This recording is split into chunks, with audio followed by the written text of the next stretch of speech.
Hello, this is Roger Weston on the night of the eve of the second Trump assassination attempt, which happened today at the golf course in Florida, where Trump was golfing.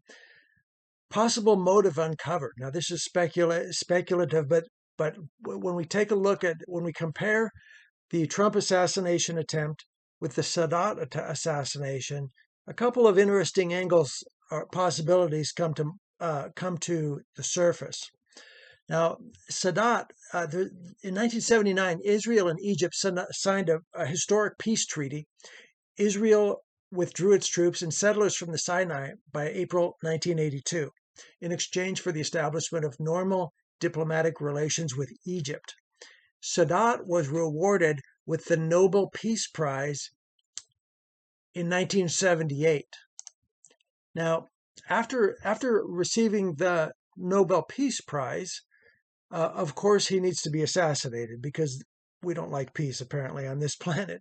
So in October 1981, while Sadat was reviewing his armed forces in the annual military parade, picture this scene. Mirage jets are roaring overhead. A Russian-made troop carrier swoops up and it halts right before the presidential reviewing stand.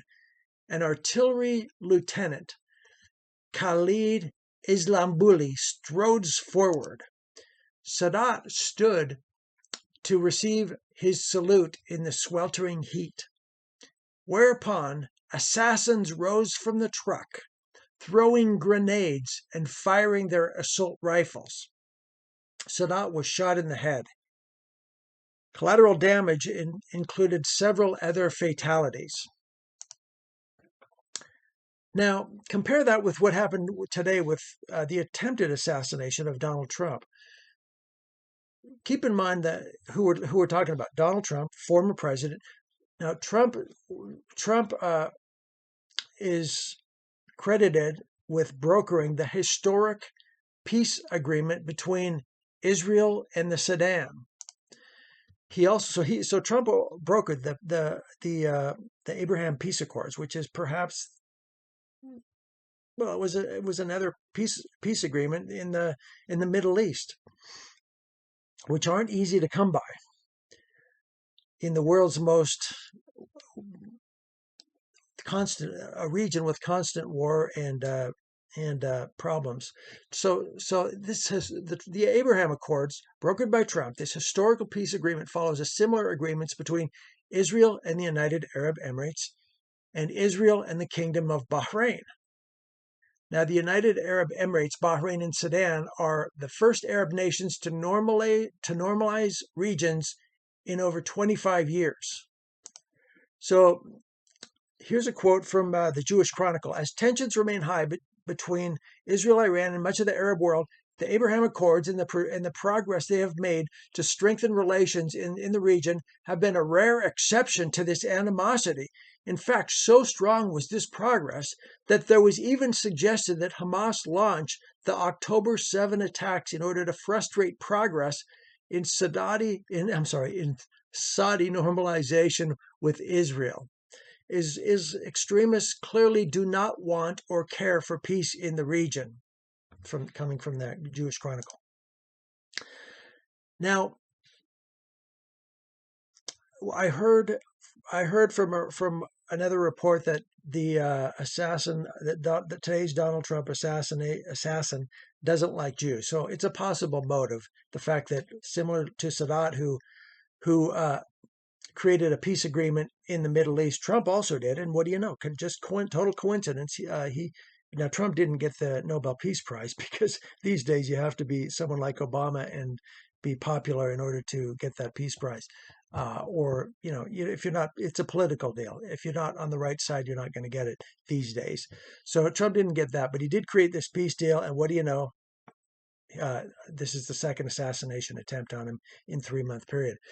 However, the Trump assassin of today's was also obsessed with the Ukraine. Now, Trump just stated recently in the debate with Kamala Harris that if elected, he would have a peace deal with Russia before he took office. Now, is it possible that this enraged. In fact, it does seem possible that he was upset about that. That's a possibility to consider. Was he enraged about the fact that Trump was going to bring peace to the Ukraine because he considered this assassin was very passionate about the Ukraine situation and cited it as a very important element. So the Sadat assassination occurred outside during a formal event. The latest Trump assassination occurred during a golf game. A difference is that Sadat was a victim of an ambush by professional soldiers. Trump's latest assassin was being portrayed as another deranged loner, which seems to be a convenient narrative that we keep hearing.